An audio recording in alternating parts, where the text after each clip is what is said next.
I'm saying any younger player you think better. Doesn't seem possible at this point. Any younger player on this team that you think he better can turn into something.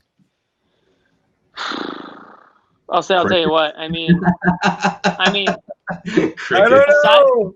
Aside from Nesmith, if he holds up to what some people think he might be, I mean, I would hope that he could maybe crack the top 100 someday. But anybody on the roster that's not a rookie that I haven't seen play. Oh, wait, you mean this year, right, John? Or are you talking about in general? Just ever. Right now, just ever. You got the Celtics have him in the fold right now. In a 2 years, 3 years, 4 years. At any point in time, could you see any of these? At any point in time, do the Celtics have a player that's top 100 worthy or top 50 worthy? Listen. I mean, Robert Williams, I don't know how he's going to get an opportunity to ever crack that if he's like third or fourth on the depth chart this season. I don't know what their plans are for him.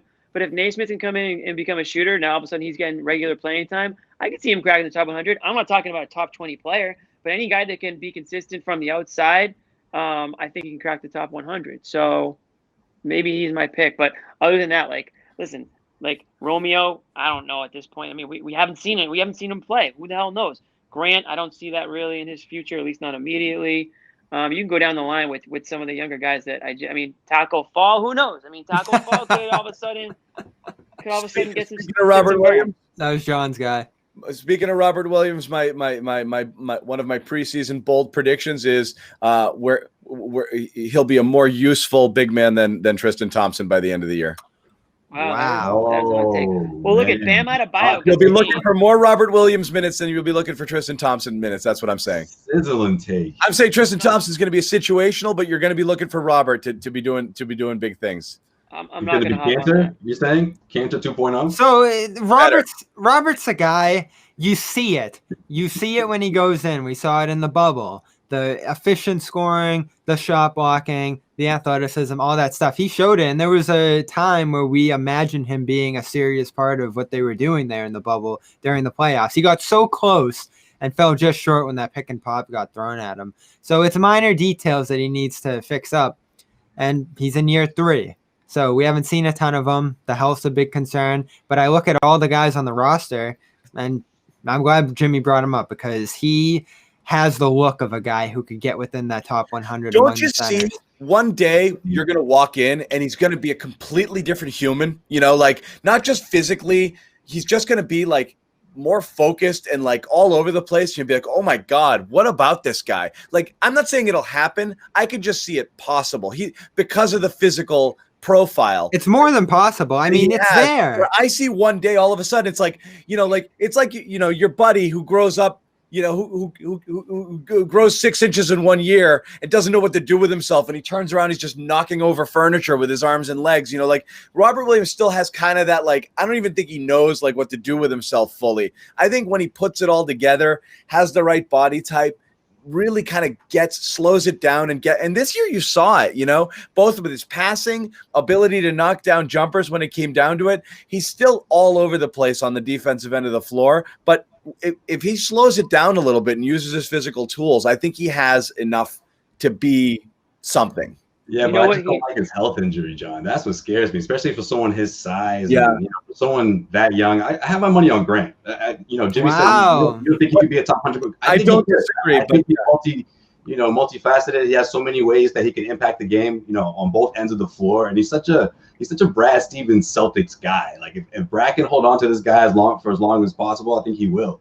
And I think the longer he's in Boston, the better he'll be because he's going to take on a big role. He's just that kind of guy. I mean, I don't have to say much. You guys know how he is. He'll literally run through a wall for Brad if he wants him to. So I think that kind of guy, that sort of with so many different ways he can impact the game. It's only a matter of fact before 2 or 3 of those, he becomes really good at them, and all of a sudden you have an impact player. Jimmy.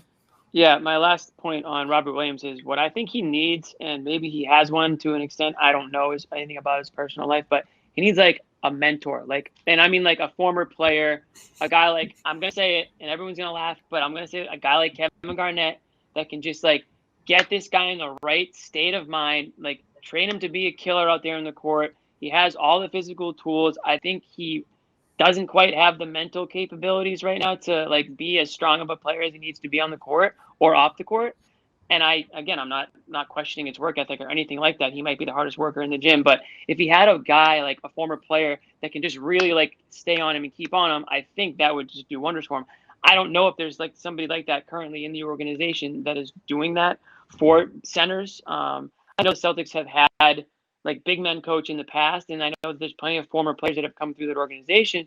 But somebody like a Kevin Garnett, and it won't be him, obviously, because I'm sure he's busy doing a million other things, but get a player who can sort of, mold you into the type of player that you can be and see what you got in this guy. Because I don't think showing up to work every day is going to do it. Give me some PJ Brown here.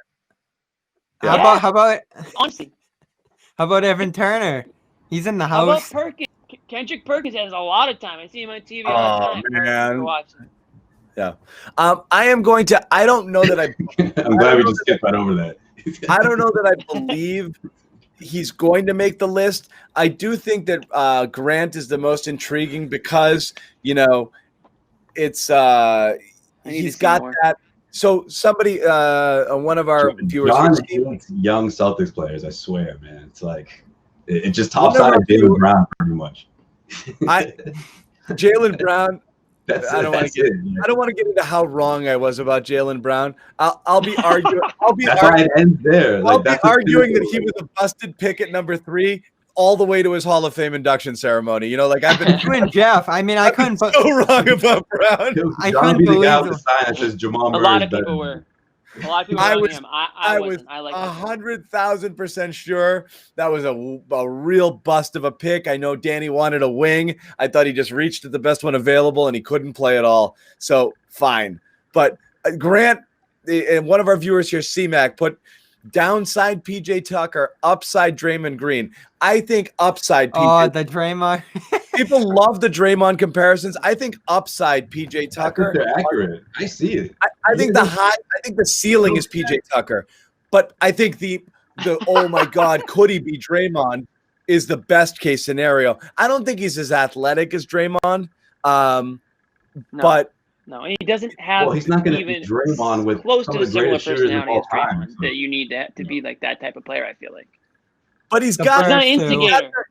He's got the little of everything, and I think what Celtics fans are going to love this year is, and again, this is going to play right into Bobby's hands. But what you have is basically you've got Marcus Smart at all 3 positions. You've got Marcus Smart as Marcus Smart at guard. You've got Grant Williams playing Marcus Smart at the small forward, and then you've got Tristan Thompson playing the role of Marcus Smart as the big man. So you're going to have a lot of this. God rest his soul. This would have been Tommy. Tommy would have had so many Tommy points to hand out this year to this team because of these guys. Because you're going to have a lot of those guys that do that thing that these guys do. But I think Grant Williams has the profile to be able to kind of Draymond light sort of thing, shoot some, play some defense, switchable, come up with buckets when you need it, play the defense, grab the rebounds, kind of be that guy where the stats are never going to be through the roof, but his value is going to exceed, what the numbers show. Well, is that going to get you on the top 100 list though? Tommy it can. I hope so. On the right team. We'll be giving out Tommy awards in memory, hopefully, this season. Yeah, Bobby. Feels like he'll get more time at the 4 this year. That should help him. He had to play a lot of center last year, which I didn't think suited him all that well. He's too short. No, but all 5 makes sense when they do go to that lineup. Occasionally. I thought it worked out 3 or 4 times last year. It worked out for minutes in that Miami series, but I like to see him at the 4 because he's got some perimeter qualities. His 3-point shot really came around by the end of the year. I like him, but I'm with Jimmy. The burst, the explosion's not there. Like when we talk about Draymond, I go back to that Western Conference Finals in 2019 where he just took over, taking it full court. Yeah, like the explosion of years he didn't have that. Our first 3 years he didn't have that. Hey, and Grant definitely lost some weight coming back. I've seen him in the videos and everything like that. Like he's definitely gotten a little more chiseled. He had more, plump qualities to him last year. So steps taken. But again, last year it's spot up shooting and that 15-foot post up game for him. There wasn't a ton to him offensively. But when we start thinking about the team this year, everybody defends. Everybody on the floor, everybody in the rotation is going to defend. And that's why we talk about Nesmith a little bit. doesn't feel like he's going to be in the rotation right now because of his defensive attributes. As Stevens isn't seeing it right now from him the way he's talked about him this week. So we're going to be seeing you knew that though. So what you knew that you knew that's what you were getting in him, right? Drafted like 2 weeks ago. Yeah. He's got potential there. We talked about that on draft night. Apparently, he's not seeing it. I mean, when Brad said today he was having trouble just getting up and down the floor when he first got in the camp, I mean, there's a message being sent there to some degree. Like, he's just lower your expectations for Nesmith coming in. Yeah, for me, it's not the defense I'm worried about with the Celtics. It's the offense. Like, how do you put up 113 points? Like, can you even duplicate what you did last year? Chances are you can't. I mean, and no, you're a different team. You know, people forget Celtics were one of the top scoring teams in the East. That's not going to necessarily be the case now. You know, there's new talent now. You know, there's teams that are going to be able to put up more points, and the Celtics will be able to defend at a high level. But I just think, again, you know, without Gordon Hayward, without Kemba Walker, you know, those point productions, assists, there's a lot of points to make up. And whether it's Jaylen Brown, Marcus Smart divvying up those points or those sort of productions, okay, yeah, sure. But then what happens after those guys? It falls off, you know, after that. You know, there's a lot of question marks coming off the bench. So Grant Williams, you know, guys like that who I envision are going to eventually roll, or probably already do heading into this season. They're only going to get better from that. You know, they'll maximize their talent from this season, especially. So Bobby, just out of curiosity, what was the comments with Steven? Because I've seen different things. I saw him say one thing, he thinks he'll pick it up quickly, but you're saying he's having a tough time getting up and down the court. Well, yeah, once he got in the camp, it seems like when he was first getting in there after the draft, the conditioning. Today he said he hadn't played 5-on-5 since January. Broke his foot, of course, back in January. So there was obviously. So it's more of a conditioning thing right now. Yeah.